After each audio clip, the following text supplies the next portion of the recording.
So, welcome everyone to the Flowing Health podcast. I'm Alessandro, and I'm very honored today to have Dr. Pauline Crawford, the conversation changemaker, with us. Welcome, Dr. Pauline. Hello, Alessandro. It's so wonderful to be here. It really Yeah. is.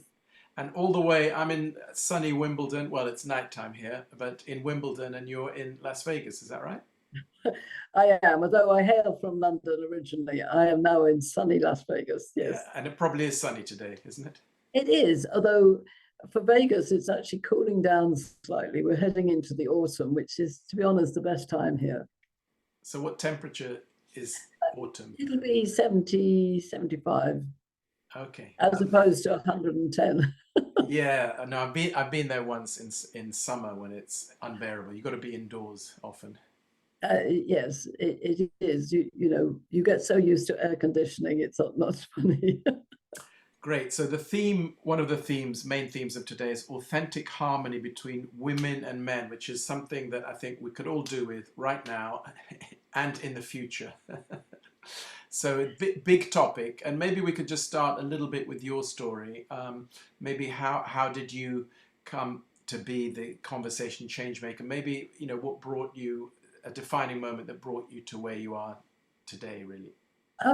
I think the defining moment in my recent experiences is that I kept on having conversations all my life.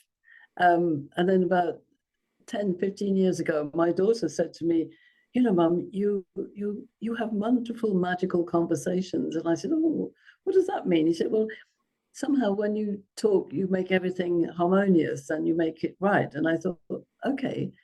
So there's something about the way I'm doing conversation naturally that is empowering and influencing other people. And I realized that I've always been able to be in the conversation as opposed to sending it out. And I think that's the magic trick, is that the conversation isn't just inside you, it's between you. And sometimes you just let it go. So I started recognizing that as a conversation change maker, I wasn't changing my style, but I was helping other people to change theirs. And that comes from a lifetime of loving conversation. And I remember when I went to school, I always had conversations with everybody, which sounds like I was a outright gossiper. I wasn't. It's just that people liked having conversations, so they come to me for information and also, how are you? But there's something about the flow of words that wasn't just about communication. And so I see conversation as different to communication. Wow, wonderful. I mean, what do you think the secret is? I mean, obviously it's something sounds like spontaneous in you, a skill. Do you think it's to do with being truly present, or really interested or curious about the other person, or because obviously we're all made up of energy. Are they picking something up in you Yes. that you have a listening ear that they want to kind of connect Well, with? it is listening, but it's not just listening. It's like it's listening and being listened to. It's being interested and being interesting. I remember once with my son, he was talking about a date he was going on. He said, I'm afraid that we'll have nothing in common. I said, well, just remember, as well as you being interested in what she's about, be interesting yourself. So you're seeking to look for something that brings a commonality between you. And if I designed exercises for my clients to actually do this, because we've always got a common knowledge about certain things, like, for instance, holidays. You either love holidays or you don't love holidays. You've either had holidays in not so exciting places or you haven't. But you can still talk about holidays, and you can pick up interesting connections by doing that. So I think I had a natural energy for listening, but also talking. Mhm. So just listening doesn't make you a conversationalist, and No. just talking doesn't make you a conversationalist. And the big thing I realize now, even on Zoom as we are, the conversation is not owned by either of us. It's in between us. Mm, mm, So it flows a bit like music. And that's where this idea of authentic harmony came to me, mhm. because I thought we don't have harmony in the world at the moment. We're not we're more argumentative as a world than we are harmonious. And we seem to be fighting for everything. And I wondered, at the beginning of this year, I thought, well, what is it we want to say goodbye to? And I started deciding saying goodbye to equality and hello to harmony. And I was a little bit nervous to say this to women, especially who fight for equality. But actually, it gained a really, really good response because it was like, oh, yes, I'd rather have harmony than, and I'm not ignoring equality, but what is the makeup of our day? You know, how do we flow through our day and create the music of our life? And I'm not a musician, my husband is, but you know, there's aggression between marginalized people, there's aggression between polarized people, there's wars at the moment. You know, we don't have harmony. So we need to have authentic harmony as a measure to deal with the difficult problems that are still out there.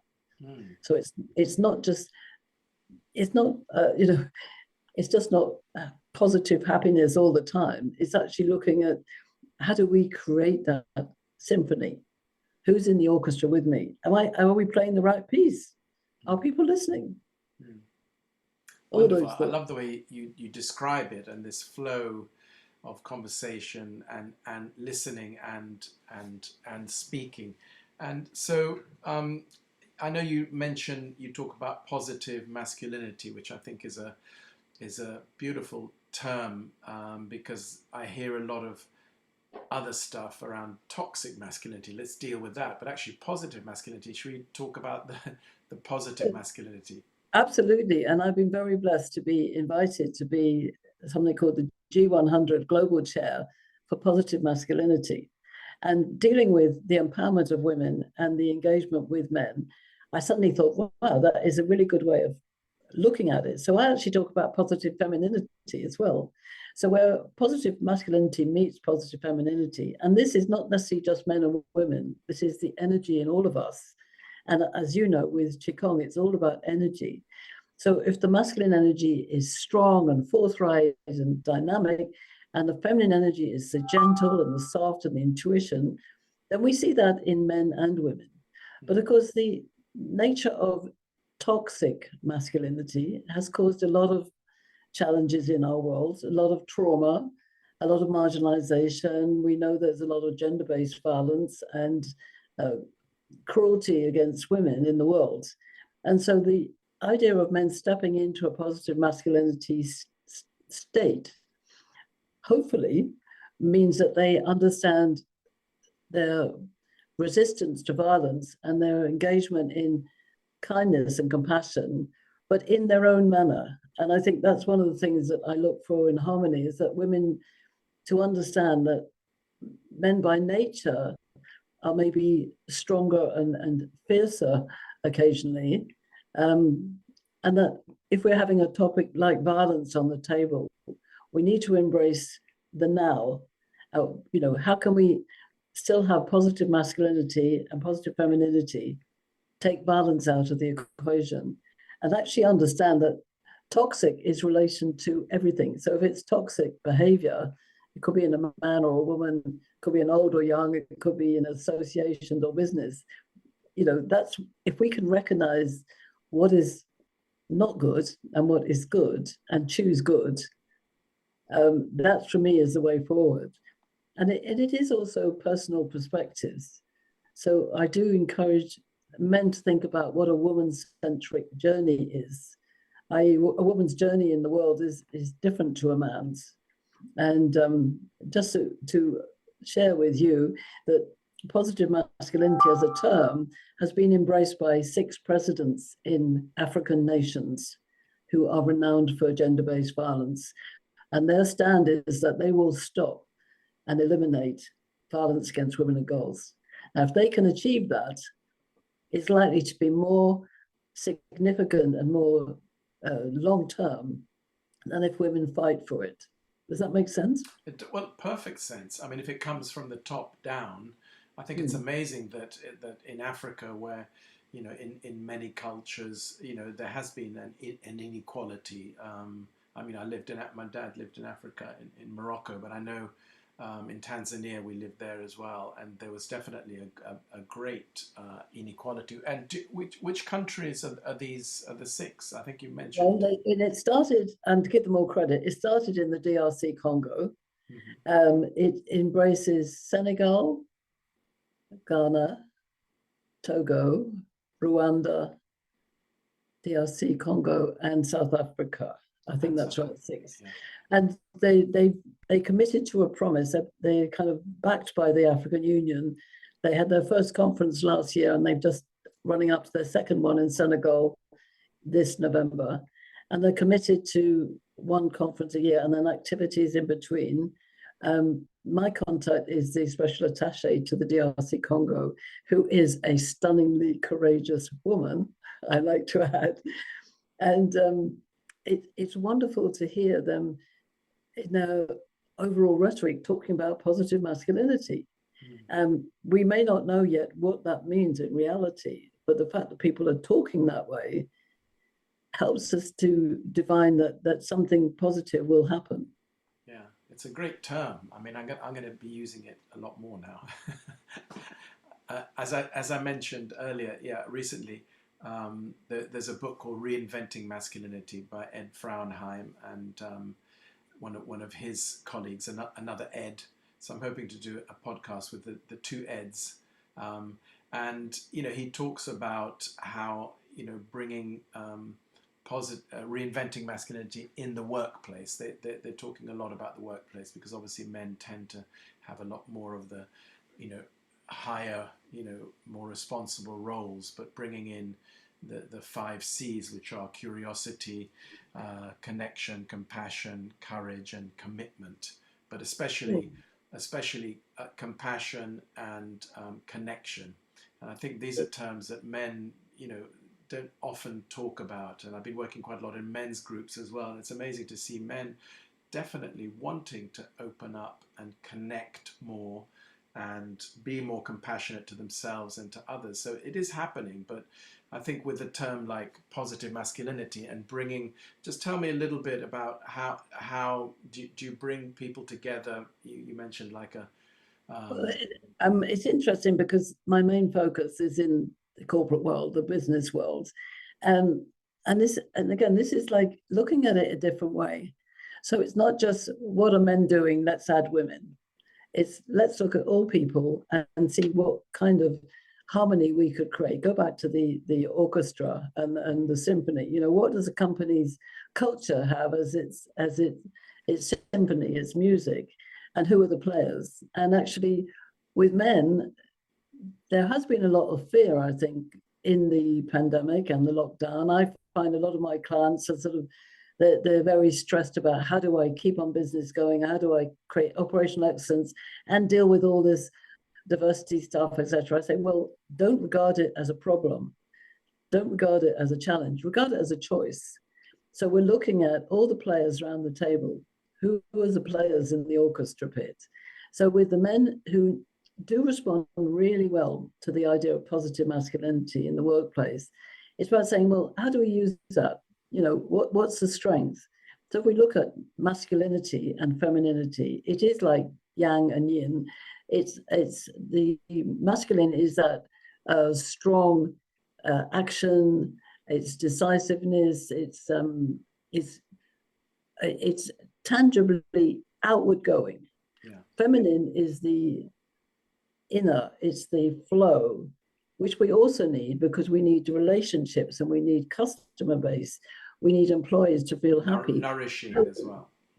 So basically, when we start looking at the energy, and very akin to what you do, the energy of business has shifted in the last 2 years because we've learned that something different needs to be done.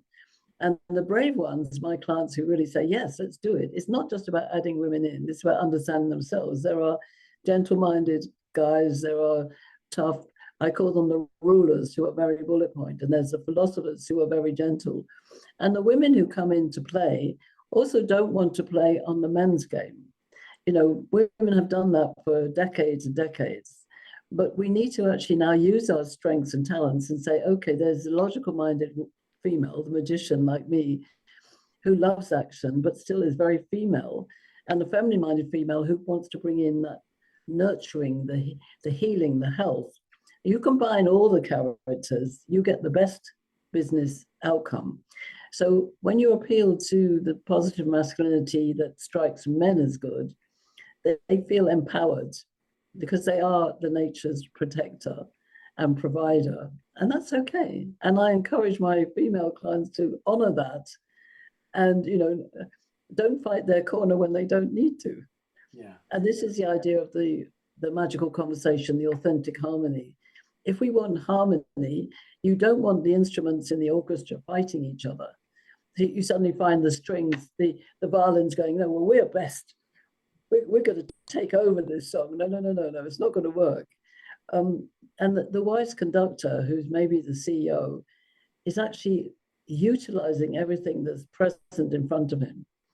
And so this authentic harmony is a very embracing energy for today's world, and probably wouldn't have been as embracing 10, 15 years ago when everybody was highly competitive. It's about adapting to changing times, and understanding that the power of our words and our deeds can be for good or evil. Yeah, and I think this is a really crucial time for us all to kind of sit around and cultivate this harmony. And do you get them sitting literally around the table together? Do you have a meeting first, maybe with the... Yes, I mean, ideally to be in a room together and around a round table, go from King Arthur. If I had my way, I would change every square table or oblong table, especially to a round in the table, boardroom, to a round table. You wouldn't have one of Putin's tables, would you? The long one. Yeah. So King Arthur had the right idea. No head, no tail. We could all combine.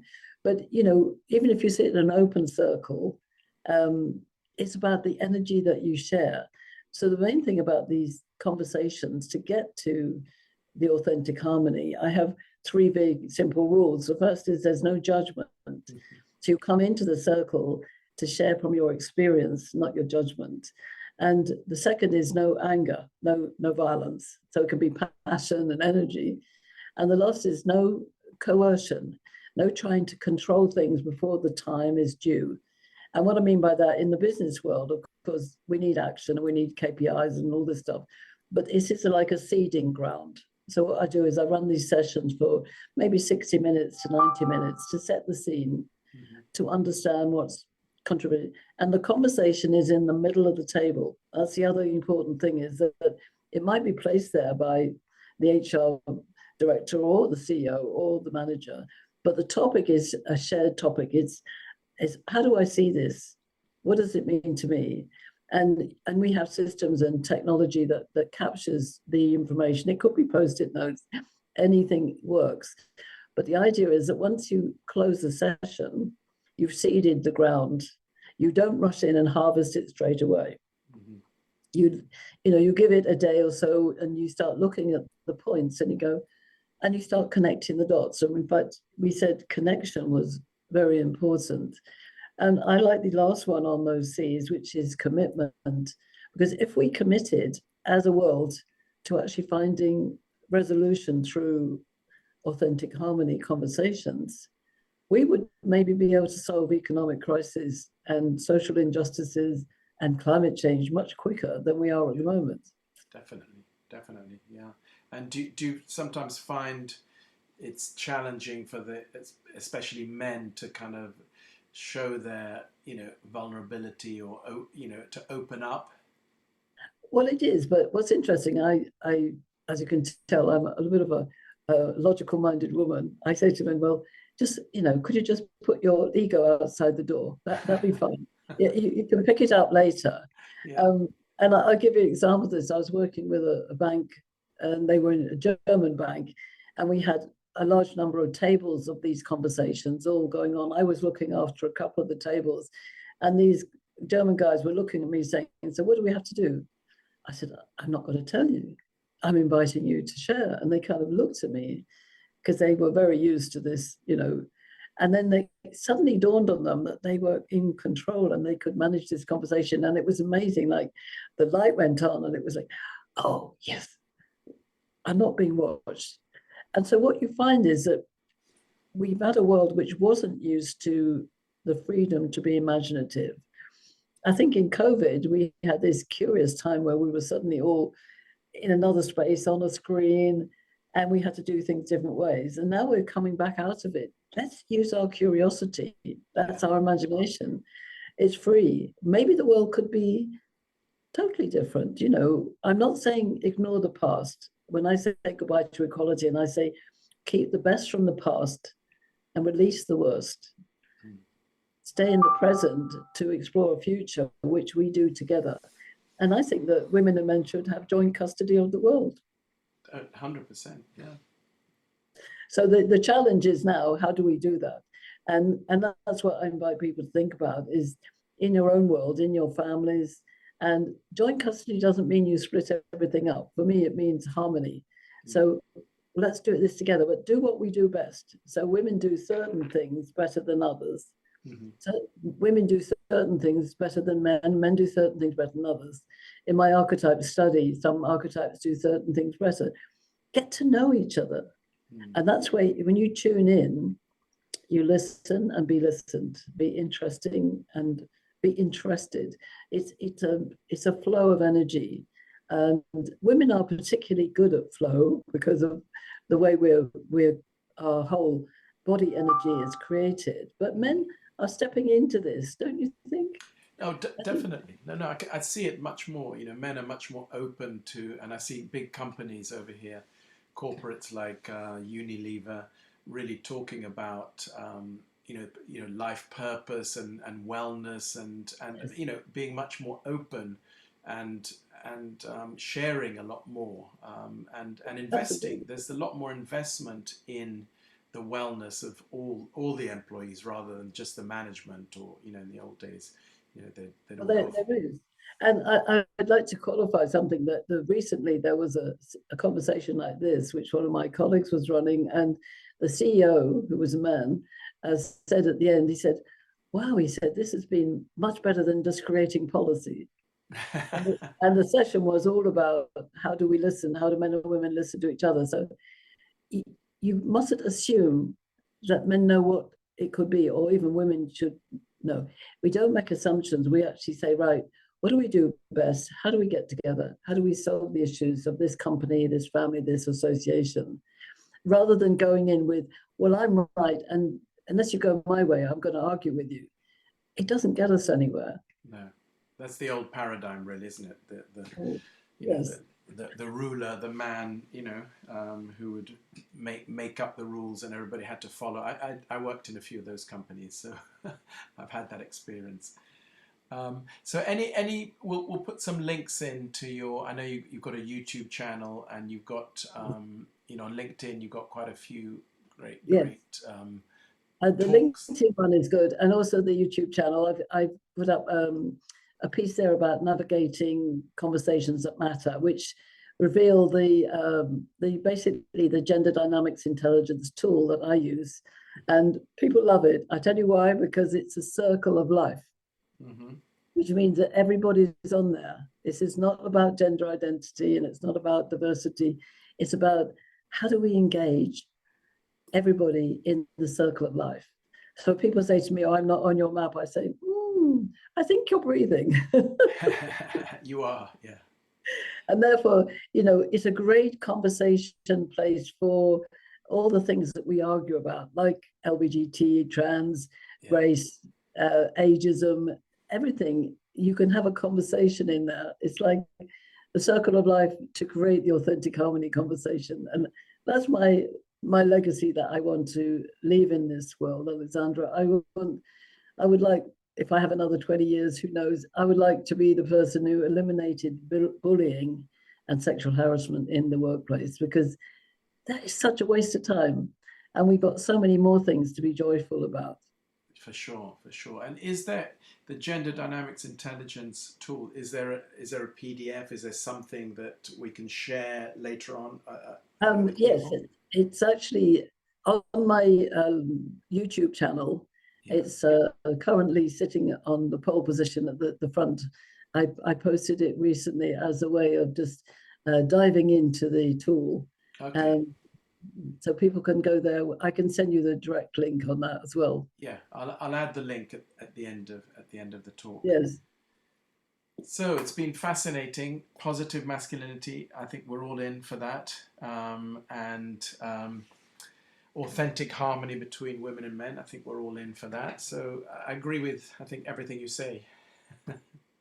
Well, I think so, and I think keeping an eye on our breathing and our energy and all the things that I learned so much when I did Qigong when I was in Malaysia, and I think if companies can stand and really observe themselves at an energy level, they can really shift their sustainable prosperity.